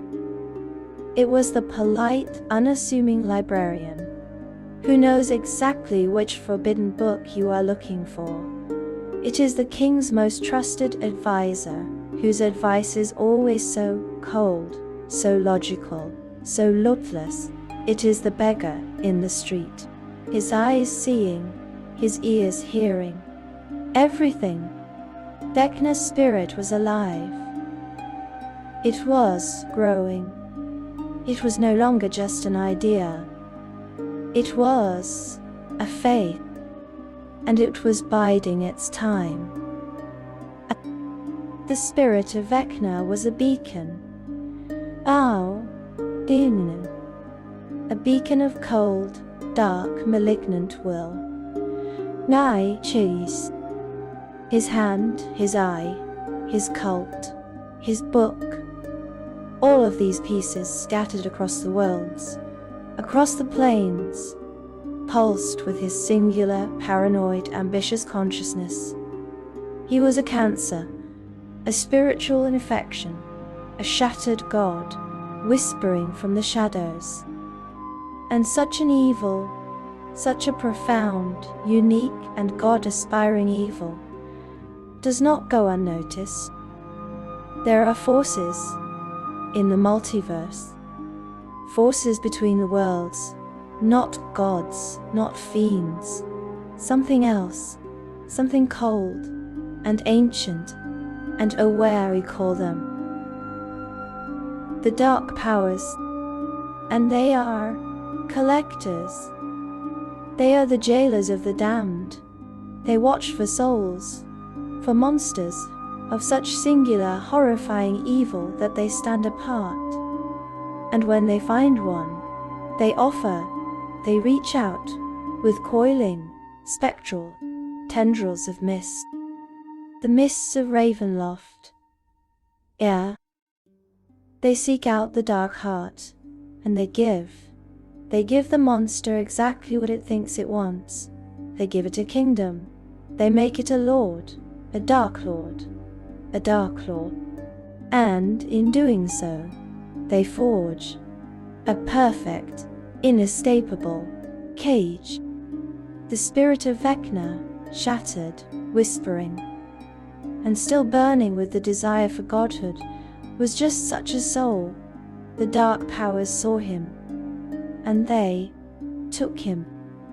He was pulled from the spaces between. His consciousness, his scattered essence, was gathered, focused, and he was given his reward.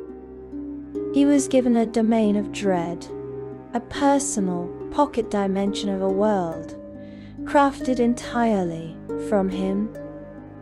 He was given Cavitius.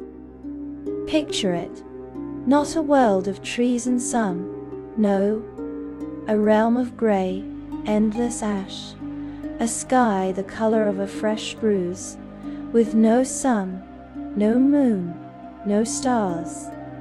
The ground is not earth, but a compacted endless, billion-strong mass of bones. The air is dust, the rivers are sludge. And at its center, a fortress, a citadel, not of obsidian, but of teeth and bone, a twisted, mocking memory of his rotted tower. This was his kingdom, and he was its god. Here, in this grey, dead place, Vecna's power was absolute. He was a true Dark Lord. He could command the very bones of the world. He could raise legions of undead with a thought. He could sense every grain of ash, every whisper. Within his borders, he was a god, and he was a prisoner. This was the perfect, divine, exquisite torment. The ultimate, cruel irony of the dark powers. They gave the god of secrets a kingdom he could never hide, a place where he was the most well-known, most obvious thing. They gave the master of undeath a land that was already dead. They gave the being of ultimate ambition a cage, a small, perfect, grey cage, from which he could never, ever leave. He could see the borders, the swirling, impenetrable walls of mist, and he knew he, the Arch-Lich who had broken the laws of mortality, who had transcended death, was trapped. But the dark powers in their infinite cruel wisdom were not done, and he sailed. A prisoner should not be lonely. A prisoner should have a reminder, a constant, gnawing, personal reminder of his failure. He was not alone in the mists. They had collected another soul. The soul of the one who had struck him down. The soul of the one who had been his first, his greatest, his most hated betrayer. They gave his neighbor, Kars the bloody-handed, Kars the vampire, the wielder of the traitorous sword. He too was a Dark Lord, given his own small adjacent domain of burning war-torn rage. And so, the stage was set for eternity. The maimed god, Vecna, in his castle of bone, and Kars the betrayer, in his fortress of blood, locked in an eternal, hopeless, bloody, and utterly stalemated war. This was Vecna's hell. Not fire, not torment, not pain. Stalimat. Lysigia endoordinate. Doranana. He, the mind that had unwritten the cosmos, was reduced to a petty, endless squabble with his brutish, idiotic former lieutenant. He was a god who was stuck. For any other being, for any other Dark Lord, this would have been the end. An eternity of grey ash and a pointless, bloody war. But Vecna was Vecna. He was not just a Dark Lord, he was a god, or he had been for a moment. He was the master of secrets. And he did not rage. He did not despair. He planned. Oh! He sat upon his throne of bone, in his land of ash, and he thought, he watched, he listened, he looked at the mists, he looked at his prison. And he did what he had always done. And he did what he had always done. He searched for the key. A prison is just another secret, a set of rules. And Vecna was the master of breaking rules. In the lore, and the sound bindy Bernard Sao. Custom, Gim here is the 13th section of the script. Section 13 of 17. The invasion of Sigil, Vecna reborn. No Dark Lord ever leaves Ravenloft. This is the one absolute unbending rule of that misty, dreadful demiplane. The dark powers, they do not fail. Their cages are perfect. They are custom built for the prisoner's soul. An eternity of torment. An eternity of stalemate. That is the promise for any other Dark Lord. But Vecna was not any Dark Lord. He was the master of secrets. He was the one who had, for 1,000 years, looked at every rule as a puzzle, a thing to be unlocked. And he had, in his grey, ashen, bone-filled cage, found a flaw, a secret. He was not just Vecna, he was also the maimed god. A god, even a shattered, whispering one, is a being of belief. And his cult was outside the mists. His cult was growing. And they were praying. They were praying to him. And their prayers, their whispers, their faith, it was a thread, a tiny silver thread of connection, leading from their world to his. The dark powers, in their arrogance, had imprisoned the Arch-Lich. They had imprisoned the man. They had not fully accounted for the god. Vecna, sitting on his throne of bone, began to pull. He pulled on those threads of faith. He used his cult outside the mists as his new hands, his new eyes. He did not look for a key to his cage. He had a key, his cult, and he would have them build a door. And then he found another piece, another perfect, crucial piece. His cultists brought him whispers, whispers of a being, a demigod in the world of Greyhawk, a being of profound evil, a son of a demon, a tyrant, a being named Uz. Yours the evil, yours the old. And Vecna smiled, a dry, cracking, terrible sound in his silent, ashen kingdom. Because Uz was also a prisoner. He was trapped by a magical divine cage in his own lands, a different prison, but a prison nonetheless. And Uz had, in his possession, a relic, a tiny, dark, swirling piece of something, a piece of the rotted tower's true foundation, a fragment of pure, unadulterated evil. Vecna now had his plan. It was a plan of such breathtaking, multiversal arrogance that no one else could have ever conceived it. He would use eyes. He would use his own cult. He would unite the evil of Wayus with the essence of his own shattered artifact cell. The ritual began, not just in Cavitius, but on Greyhawk. His cultists, his most powerful high priests, worked in concert.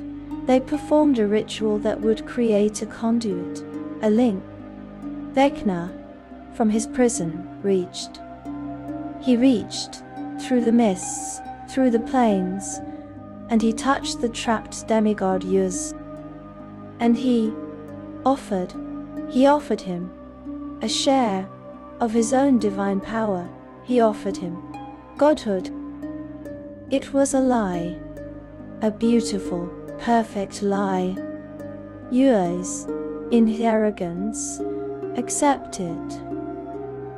And in that moment, Vecna struck.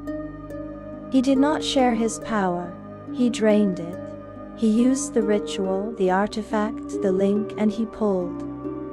He pulled the power from Use. But he pulled more than that. He purged Use himself.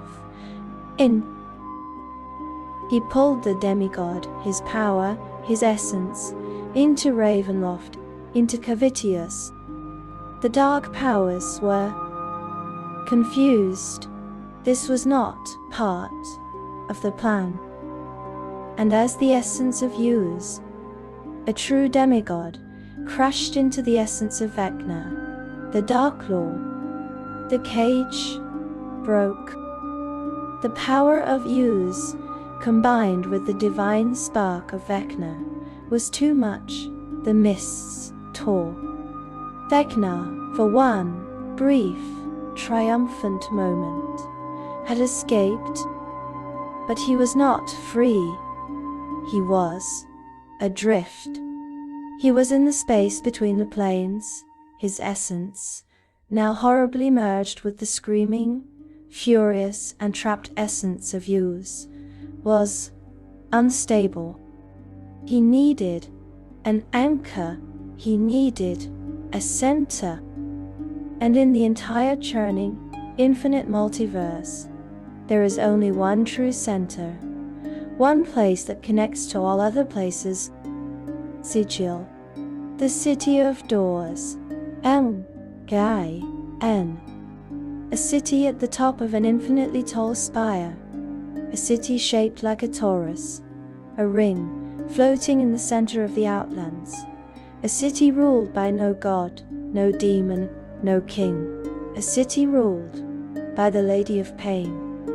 A silent bladed, a silent, enigmatic being who allows no gods to walk her streets.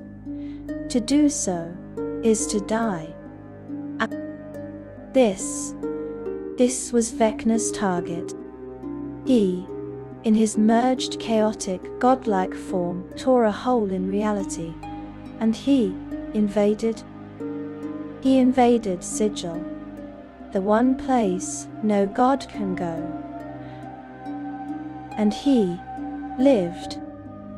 The Lady of Pain did not strike him down. Why? Because this was the final, perfect, most secret part of his plan. He had become a being of pure secret. His entire plan, his merging with Use, his escape, it was all a ritual to unwrite his own divine nature.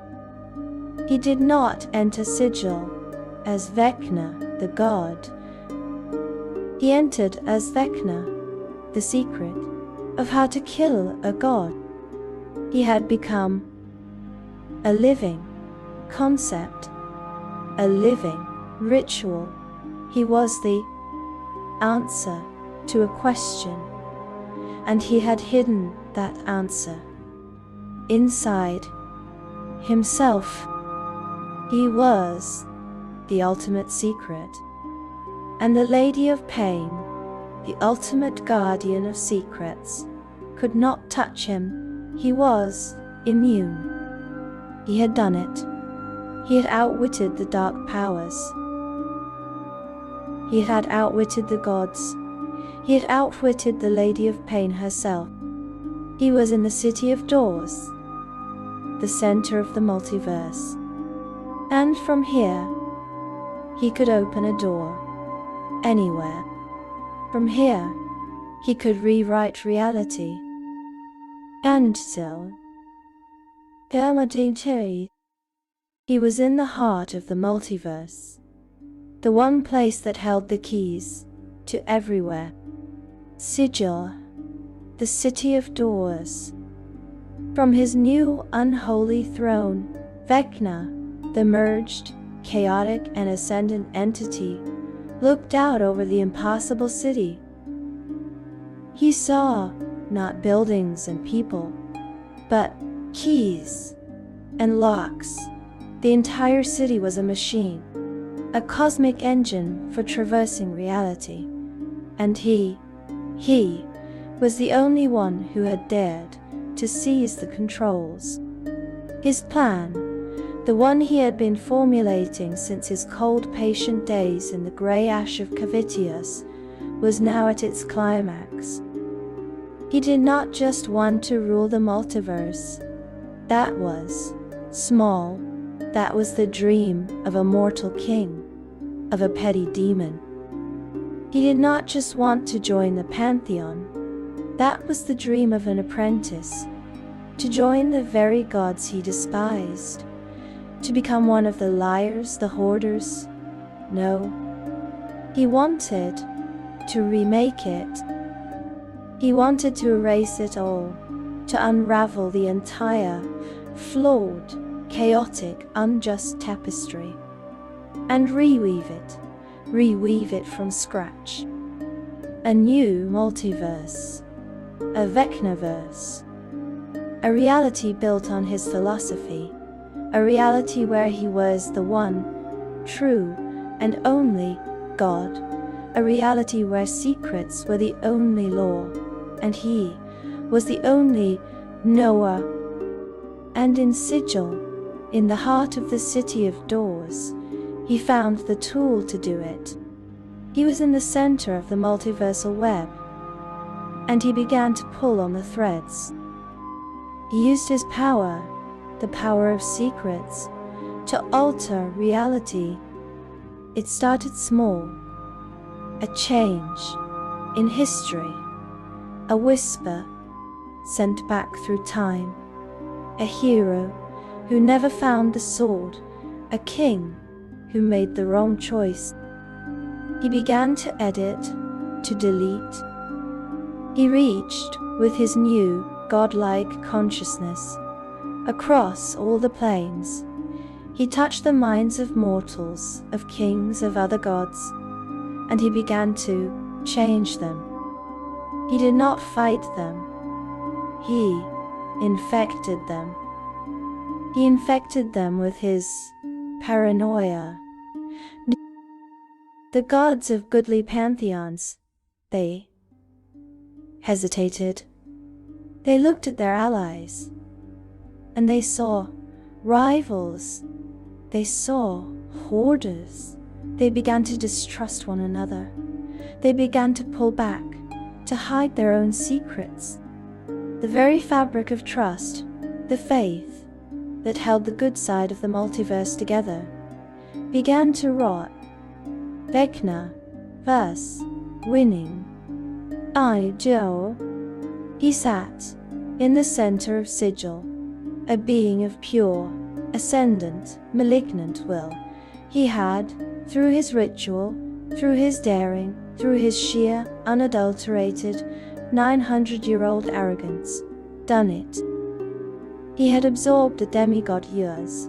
He had broken the bonds of Ravenloft. He had invaded the one city no god could enter. And now, he had used that city to become a greater god. He was no longer the maimed god. He was no longer the Arch-Lich. He was Vecna, the god of secrets, the god of Undeath, and now the god of all. He had done it. His power was so great, his reach so absolute, that reality itself began to break. A new multiverse began to form. A dark, paranoid, silent, and secretive reality with his cold, undead face as its son. The Vecnaverse was being born.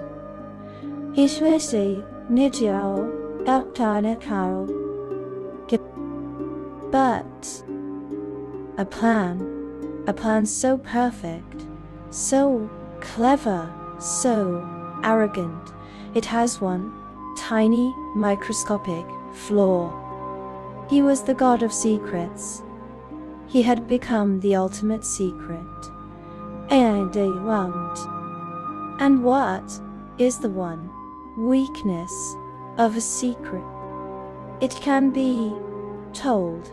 And a desperate last-ditch alliance, a small, foolish, insignificant band of mortals. Heroes they had found, a secret. Not his secret, but a secret. A counter-whisper. A true word. They too had managed to get into Sigil. They too had come to the heart of his new divine machine. And as Vecna, the greater god, the creator of a new reality, sat upon his throne, they spoke. They spoke his name. Not Vecna, the god, and not Vecna, the whispered one. No, they spoke the name of the boy, the name of the mortal. They spoke the secret of his own forgotten mortal past. And in that one tiny moment, he was remembered, not as the secret, but as the man. And the Lady of Pain, the silent, bladed guardian of Sigil, saw him. She saw him, not as the secret she could not touch, but as a god who was daring to stand in her city. The rule was absolute. No gods allowed. She did not fight him. She did not speak. She flayed him. Her blades, the shadows of her will, tore him apart. Not his body, his divinity. His new, godlike ascendant form was shredded. The stolen power of use was ripped away. The Vecnaverse crumbled. The altered reality snapped back. He was cast out of Sigil, cast out of his newfound godhood. He was defeated. He was defeated. Blade, torn, cast out. The Lady of Pain, in her silent absolute judgment, had ripped his grand design to shreds. The Vecnaverse, his perfect, paranoid reality, had crumbled to dust before it was ever truly born. The stolen power of use was torn from him. He was hurled from the center of the multiverse, cast back out into the churning, chaotic void between the planes. Any other being would have been unmade, annihilated, reduced to a fading, screaming echo. But Vecna was Vecna. His plan had failed, but his ritual, the one he had used to become, it had not been a total failure. He had broken the laws of the dark powers. He had achieved, for one brief, triumphant moment, the status of a greater god. He had tasted true divinity. And when the Lady of Pain flayed him, she had flayed the stolen power. She had flayed the ascendant power. But she could not unmake what he had already truly earned. He had, through his own dark science, through his 1,000-year ambition, through the sheer, unadulterated will that had taken him from a mortal boy to an Arch-Lich, already become a spark. When he was cast out of Sigil, he was not destroyed. He reformed. He was no longer the greater god. He was no longer the chaotic, merged entity of Vecna Ius. He was something new. He was a lesser god. He had done it. His grand, arrogant, multiversal altering plan had failed. But his original, his true goal had, in the ashes of that failure, been achieved.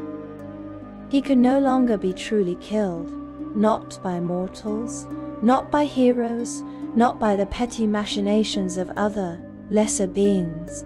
He had at last shed the vulnerability of his Lich form. He had shed the vulnerability of his phylactery. He was now a god. His plan had worked just enough. He had been cast out of sigil, yes, but he had not been cast back into the mists. The dark powers could no longer hold him. He had broken their perfect, unbreachable cage. He was free, and he was divine. He found his place, not in a cage, not on a throne at the center of reality, but in the pantheon. He carved out his own domain. Not a world, not a place of ash and bone. I knew. His domain was secrets. He became the lesser god of secrets, the lesser god of Undeath. He was a known quantity, and this was perhaps the most bitter irony of all. Vecna, the master of hoarded knowledge, of hidden power, of whispers in the dark, was now public. He was a name, a god, a being that others knew about, a being that other gods watched. He was no longer the secret, unknown, creeping tide. He was a recognized threat. His status as a multiversal constant was now solidified. From the world of Greyhawk, his birthplace, to the distant magical lands of the Forgotten Realms, to every other world, his name was known. He had ascended. He had won. And in doing so, he had lost his greatest weapon, his secrecy. He was now a player on the grand divine stage. He had his own divine realm, a palace of unseen whispers. He had his own, now divine, cult. His clerics, no longer just secret keepers, could now draw power from him. They could cast spells in his name. He was, in every sense of the word, a true god. He had achieved everything he had ever wanted. He was immortal. He was divine. He was at last safe. And he was furious. This was not the plan. To be a lesser god, to be one of many, to be a neighbor to the very gods he despised, to be watched, to be plotted against, to be known. This was not victory. This was an insult. He sat upon his new divine throne, in his palace of whispers, and he endured. He planned. He had all of eternity. He had his divinity. He had his cult. And he knew that this was not the end. This was just a new beginning. The next plan would be better. The next plan would be perfect. He had won. He was a god. He sat on his throne of whispers, and he hated it. This was not victory. This was a promotion a promotion to a middle management position. He was a lesser god. He was one of a pantheon. He had peers, he had rivals, he had superiors. He, Vecna, the undying king, the master of secrets, the mind that had broken the cage of the dark powers, was now functionally just another name in a long celestial ledger. The gods of good watched him. The gods of evil plotted against him, seeing him as a new, ambitious upstart. The gods of neutrality noted his existence. He had spent 1,000 years vowing to destroy the gods, to spit on their hoarded power, and his reward was to become one of them, to be stuck with them. This was the final and most profound insult. His rage, the cold, 900-year-old ice, was no longer just a desire for vengeance on a city. It was no longer a desire for vengeance on a lieutenant. It was a cold, perfect, divine hatred for all of it, for reality itself. Reality was flawed. The gods were flawed. The very system of a multiverse was flawed because it allowed others. It allowed rivals. His old plan, the Vecnaverse, had been born of his lich-like arrogance. His new plan, his divine plan, would be born of perfection. He would not remake the multiverse. He would not edit it. He would erase it. He would unwrite everything. Every plane, every world, every star, every god, every mortal, every soul, every blade of grass, every memory. He would wipe the entire failed, insulting slate clean, and in the silent, perfect, empty void that remained, he alone would be. And then, from that perfect, uncorrupted singular nothingness, he would create. He would create his reality, a reality where he was not a god. He was the God, the one, the only, the Alpha, the Omega, the beginning, the middle, and the infinite, silent secret end. Secret end. This was the ritual of remaking.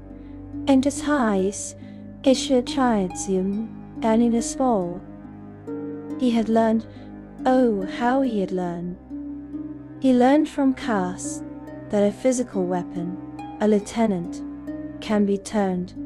So, he would have no true lieutenants, only tools, only puppets. He learned from a Serac that an apprentice, a mind, can betray. So, he would share nothing. He learned from Sigil that a single point of attack is a vulnerability, that a band of heroes can be in one place at one time. So, his new ritual would not happen in one place. It would happen everywhere, simultaneously, and a Tantian Mizadawan. Inchdown, Cantangio, Adso, Istajigo. He used his new divine power. He reached, with his consciousness, across the multiverse, to all the worlds, to Greyhawk, to the Forgotten Realms, to Eberron, to Kryn, to all of them. And he began his multiversal heist. He needed to steal the foundational secrets of reality itself. He began, through his cult, to gather the lost secrets of dead gods. He began to siphon the power of forgotten artifacts. He did not invade the worlds, he infected them. He planted seeds, secret, dark, terrible Vecna seeds, in the hearts of all of the world's little festering wounds in reality. And he gathered tools. He reached back into the mists, back to his old nemesis. He found chaos, not as a rival, not as an equal. He used his divine power, and he broke his former lieutenant. He bound him. He made the vampire, the betrayer, his slave, an unwilling, screaming, perfectly loyal weapon. Once more. He found Acererak, and he made a deal. He, the god, and Acererak, the other Arch-Lich. He offered him a world, his own world of the dead, a place to play in the new Vecnaverse. A lie that arrogant, ambitious Acererak would believe. He gathered other discontents, other failures, other gods that never were, a new cabal, not of allies, but of pawns. And he began. The ritual is active now.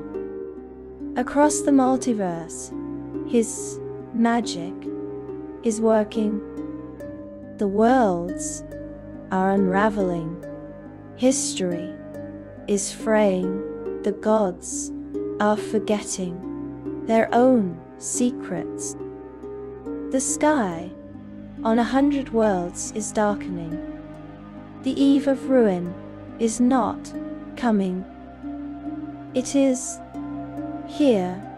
Gel. He, Vecna, the lesser god, the maimed god, the boy from Fleeth, is finally insulted enough. He is ready to end everything. And so, our story comes to a close, for now. We have walked a long, dark, and winding path tonight. We have stood in the quiet of our minds, in the ashes of a city called Fleeth. We have watched a small, silent boy make a cold and perfect promise. We have felt the first, subtle whisper of the serpent, the call of the arcane. We have stood in the shadow of the rotted tower, a spire of pure black obsidian, and watched an Arch-Lich, the first, the original, forge an empire from the bones of his enemies. We have seen his genius, his paranoia. We have seen him betrayed by the student, Acererak. We have seen him betrayed by the weapon cast. We have seen him shattered, annihilated, reduced to nothing but a smoking severed hand, and a gouged out, still seeing eye. We have felt the terrible, corrupting lure of those relics, the invitation to power, the price of self-mutilation, the whispers that follow. We have sat in the hidden dark places with his cult. We have felt their patience, their faith, their reverence for the maimed god. We have followed him into the mists, into the grey, ashen, hopeless, bone-filled hell of Cavitius. And we have felt his cold, divine patience. We have watched him think. And we have watched him do the impossible. We have watched him break the perfect, inescapable cage. We have stood with him at the center of the multiverse, in sigil. We have watched him ascend, become a greater God, and fail. Cast down, flayed by the Lady of Pain, but not destroyed. From a mortal to a monster, from a monster to a king, from a king to a lich, from a lich to a god. An endless, unbending climb, fueled by a single, simple, and terrible idea that the gods are liars, that knowledge is power, and that all power must be taken. He is the monster that was made by the cruelty of the righteous, made by the arrogance of the powerful, made and perfected by his own singular, unbending will. He is the lesser god of secrets, the whispered one, and his plan, his final insult, is in motion. He seeks to erase us, to erase everything.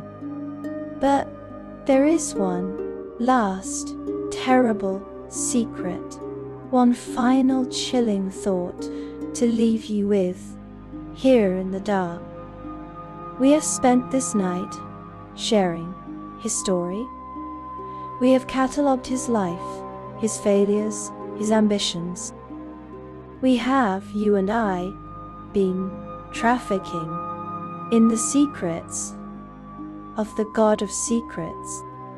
And Vecna, he hears every whisper, he knows every secret, especially the ones we keep about him. And now, you know. The question is, what will you do with this power? If you enjoyed our time together in the shadows, please show your support. A simple like for this video lets me know you are listening. And if you wish to hear more, if you wish to share in more secrets, please subscribe to loreDND. There are so many dark and wondrous stories still to be told. Until next time, sleep well, ciao, and try not to whisper and to whisper